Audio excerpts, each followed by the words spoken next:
This Sunday, the UFC is going to Germany for UFC Fight Night Hamburg. This isn't the strongest card, but compared to last week's, it feels like a pay-per-view, so I'm excited. We've got a 6-fight main card, which is always good, and with this one, there's so many prospects and fun matchups on the undercard that I've also decided to predict those. So without any further ado, let's get into these full card predictions. For the first fight on the Fight Pass prelims, we have Damian Stasiak versus Pingyuan Liu. Pingyuan is a Chinese prospect. For some reason on the UFC's website it says his record is 10-5, but he's actually 13-4, and he's currently on an 8-fight win streak.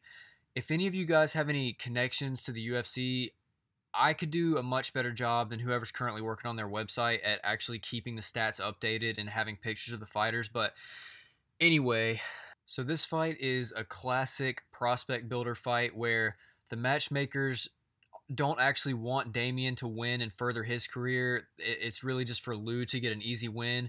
Think of this one like the Peter Yan versus Ishihara fight. It was more of just for Peter to get his feet wet and get a good win in the UFC.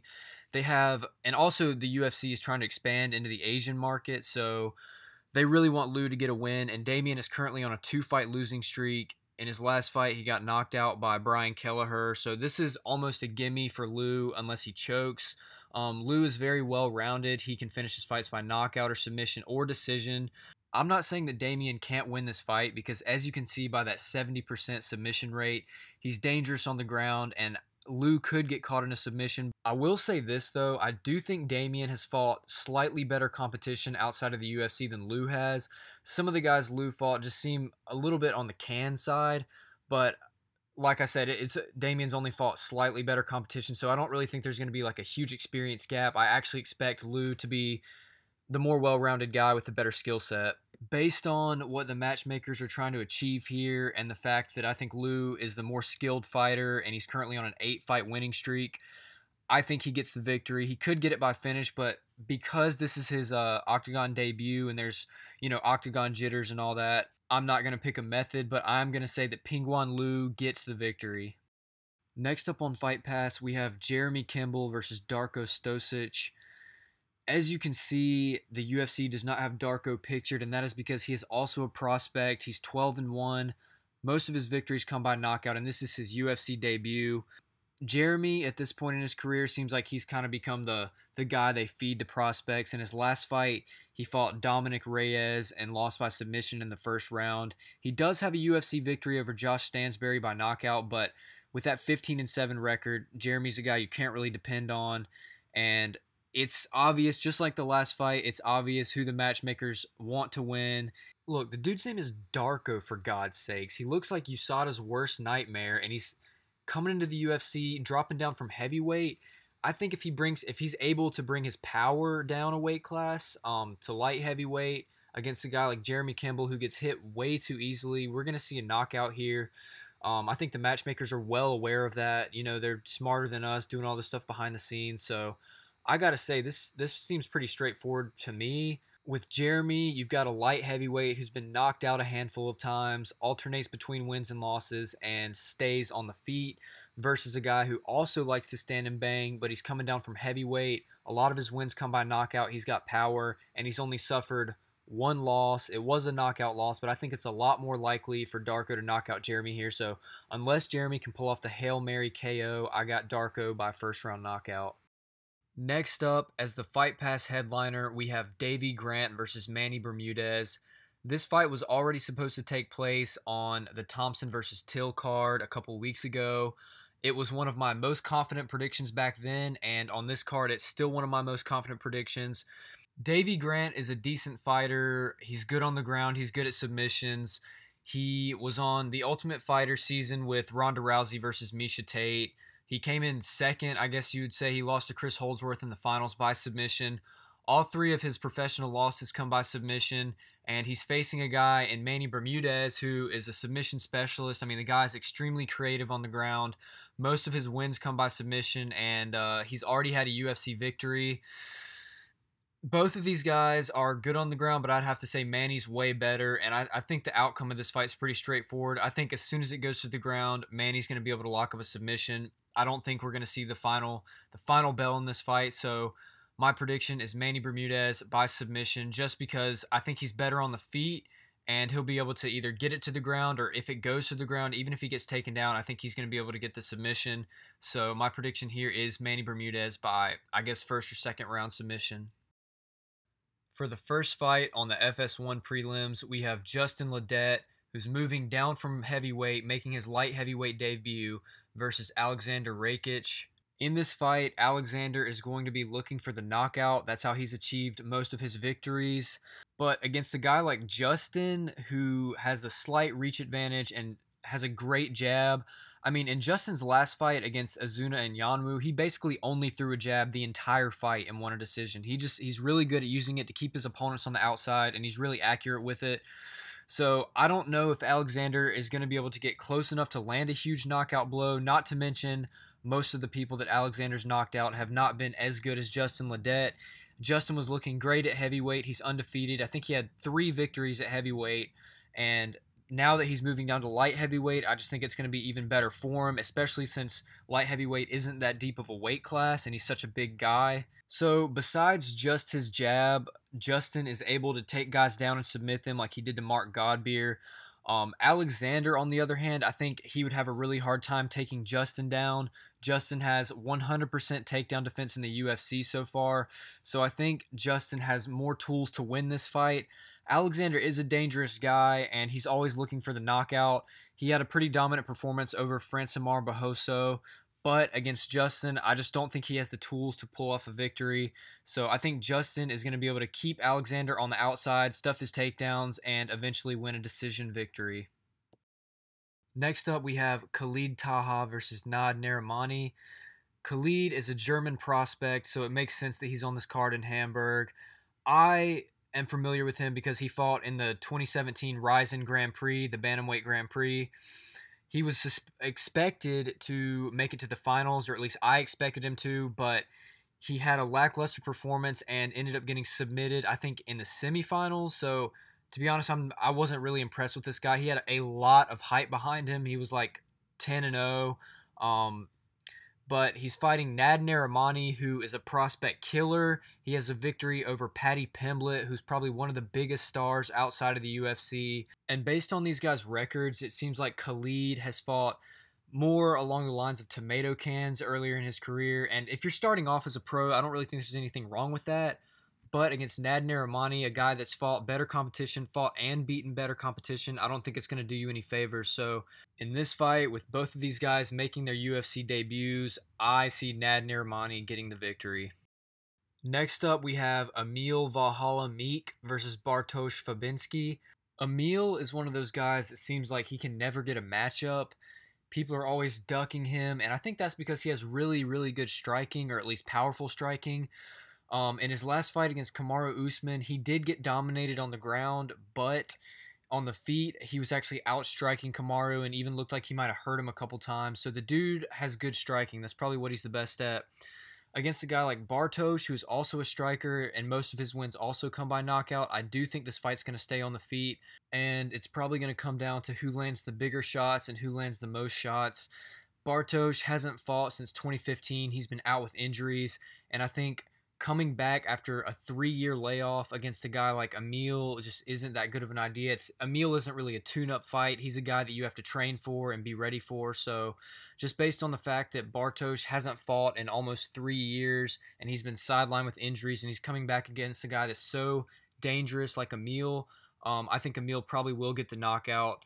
But I am pretty excited for this matchup. I think both of these guys are going to come to fight, and we're going to potentially see Emil Meek get a knockout and maybe fight Mike Perry down the road, because I know they've been trying to set that up. So we might finally get to see Platinum Perry versus Emil Valhalla Meek.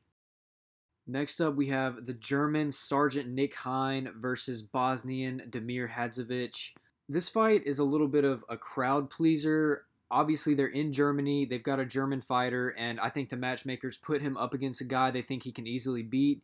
Damir is good standing, and he did knock out Marcin Held. That was a great knockout. But other than that, he hasn't been too impressive. He got knocked out by Mairbek Taisumov, and he last fought Alan Patrick and basically got held down for the entire fight. So if Nick Hein can take down Damir and hold him down, I think he's going to win by decision. Nick is a decision fighter anyway. I'm pretty sure like the last 10 of his fights that he's won have been by decision, and I'm expecting more of the same here.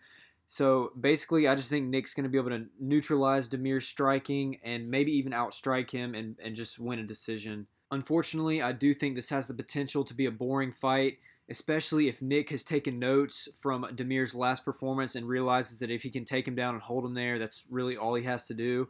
So hopefully this isn't a boring fight, but I do think Nick is going to get the victory. Nick was submitted in his last UFC outing, which wasn't too long ago, but Damir hasn't shown any worthy submission skills against any UFC level opponent, so I don't think Damir submitting Nick is anything to worry about here. Next up, we have Danny Hot Chocolate Roberts versus, obviously that's not actually Alan Juban. That's a German fighter named David Zawada. He's stepping in on extremely short notice because Alan got some injury or something and he's out of the fight. This matchup was reported by a couple of sources, and as far as I know, this is still the fight that's taking place, Danny Roberts versus David Zawada. So if it turns out not to be the fight, I apologize, but as of right now, I'm pretty sure this is the matchup. And I mean, unfortunately, I would have much rather seen Danny versus Allen. I don't really think there's too much analysis to go into this. Apparently, David is good, but stepping in against Danny Roberts on like a week's notice, I just don't think it's going to go well. There's not really much room for success. Danny does have a lot of weak points, and I would say that he really doesn't have the best chin. He got knocked out by Mike Perry and then knocked out by Nordine Taleb by what seemed like a kick that missed. So Danny doesn't have that good of a chin, but especially since this is on like really short notice, I just don't think David's going to get the victory. And Danny looked almost flawless in his last performance against Oliver Enkamp, and he won by knockout. So for this one, maybe not too much analysis, but I got to say Danny Roberts by knockout. Next up on the main card, we have Nasrat Haqparast versus Marc Diakiese. Nasrat has had one UFC fight against Marcin held. He lost by decision, and it showed that he had glaring holes in his ground game. I'd say Nasrat is basically only a knockout artist, and you can tell that by his 100% knockout rate. Marc is also a knockout artist, but he's a little bit more well-rounded. He's able to go to a decision, but he is on a 2-fight losing streak. He lost a split decision to Drakkar Klose, and I think that was a great performance by Drakkar, and then he was submitted by Dan Hooker. So it's not like he's been getting knocked out back-to-back or anything. I definitely think he's still a great fighter with great striking, but Marc was a little bit of a hype train. He came in the UFC, got a couple great knockouts. His knockout against Teemu Packalén was insane. It was a one-punch, almost walk-away KO, and it looked like the kid had a really bright future, but he also showed that he has glaring holes in his game. Basically, if he can't get the knockout, he's in trouble. But I do think Marc is a better fighter than Nasrat. I haven't seen that much of Nasrat Haqparast, but I do think Marc has the more powerful striking, the more accurate striking, and I think that's really what this fight's going to come down to. I could see Marc getting a decision because Nasrat's never been knocked out. I don't know if he's going to get a KO. Marc might even have a little bit of confidence issues after coming off of 2 losses, so he might be trying to play it a little bit safe. But I think a safe pick here is Marc by decision. Next up on the main card, we have Marcin Tybura versus Stefan Struve. Unfortunately, I got to say, after Stefan's last performance against Andrei Arlovski, I'm never going to be confident in him again. He has serious heart issues that have kept him out of competition before, and I think in his last fight, he must have been experiencing them again or something. He basically was just a zombie, and Arlovski had his way with him. So I have absolutely zero confidence in Stefan Struve. Marcin Tybura, on the other hand, is a guy, he looked good in the UFC. He had a victory over Arlovski. He basically wrestled Arlovski the whole time. And in his last fight against Derek Lewis, he was winning up until the knockout. So Marcin was winning the first round, the second round, and the third round, he got knocked out, of course. So I think Marcin desperately needs a win, and Stefan desperately needs one as well. But, I mean, I got no confidence in Stefan at all. He's a dude, he's 7 feet tall. He has a huge reach advantage over Marcin, but Stefan never uses his reach advantage, and he's supposed to be good on the ground, but Arlovski was taking him down at will. So I'm not confident on either one of these guys, really. They both don't really have chins either, and I mean, I know heavyweights can get knocked out with one punch, but I mean, these guys really just don't have chins. But I would say that Marcin is a lot more durable than Stefan. So in this fight, I just see it going the same way as the Marcin versus Arlovski fight, where Marcin just takes down Stefan and basically holds him down for 3 rounds and gets a decision. But, I mean, I'm not confident in this fight, not because I don't think my analysis is good, but because I don't trust either one of these guys to do what they're supposed to do, especially Stefan after that last performance. You guys watched that, right? I mean, against Arlovski, he looked like he wasn't even trying whatsoever. So you might want to stay away from this fight. In fact, I actually really think you should, but my prediction is Marcin Tybura by decision. Next up, we have Vitor Miranda versus Abu Azaitar. Abu is a German fighter making his UFC debut. Obviously, it makes sense that he's on the UFC Hamburg card. Vitor hasn't fought in, I think, at like a year, and he's 40 years old, and he's 13-6. So right off the bat, you'd think that Abu has the advantage. But Abu is actually moving up a weight class. He usually fights at welterweight. So I think Vitor is going to have a significant size advantage. He might even have a power advantage. And for two guys who are primarily strikers and both look for the knockout, I actually would give Vitor the advantage on the feet. And he's used to being in the UFC, and I definitely think he's fought better competition by far. So I know the odds are even on this one. I think that Vitor might actually be the slight underdog. But just because Vitor has a lot of UFC experience, he's fought better opponents, and he's going to have the size advantage, or at least he's used to being in the weight class, I'm actually going to give him the edge here. So I'm going to say Vitor either by knockout or decision. For the co-main event, we have Glover Teixeira versus Corey Anderson, who is taking this fight on short notice. This was originally supposed to be Glover versus Ilir Latifi, but Ilir is now injured, so we get this fight instead. And I'm not too mad about that. I actually think this one might be a little bit better just because I do think Glover's going to get the knockout. And don't get me wrong, both of these guys have horrible brain trauma at this point, but I think Corey's is a little bit worse, and the fact that he's taking this fight on short notice just doesn't do him any favors either. Glover in the past has shown a susceptibility to be defeated by good wrestlers like Phil Davis, but I just don't think Corey Anderson has the wrestling skills to keep Glover down. And Glover has been knocked out a handful of times, but he can also survive in there against good strikers. Even in his last fight against Misha Serkinov, he was basically losing on the feet for the first round, but then came back to win by TKO. And he's also survived in there against Jared Cannonier, who's also a heavy hitter. So I really don't think Corey Anderson brings anything to the table that's going to put Glover in trouble. Corey's last performance against Patrick Cummins, I think that lay and pray wrestling isn't going to work against Glover. I think we're going to see a knockout, especially against a guy like Corey Anderson, who's been brutally knocked out before. I don't think it was a good idea for him to take this on short notice, so I think a really confident pick would be Glover Teixeira by knockout. And finally, for the main event, we have Mauricio Shogun Hua versus Anthony Lionheart Smith. Shogun is a lot more recognizable of a name than Lionheart at this point, but Anthony has been streaking as of late. He did suffer a TKO loss to Thiago Santos, but personally, I think he was just, I don't want to say scared in that fight, but I don't think he thought he could win. He wasn't confident, so he ended up getting kicked in the liver and the fight was over. But other than that, Anthony Smith has been on an amazing streak. I think the last 4 of his wins have been by knockout. And his last fight, he knocked out Rashad Evans in 40 seconds. And I know Rashad shouldn't have been fighting, but to knock him out in 40 seconds is really impressive. Anthony Smith is looking really good at light heavyweight. And I think Shogun is probably way past his prime. And although he's on a 3-fight win streak, I don't think he's going to beat Anthony Smith.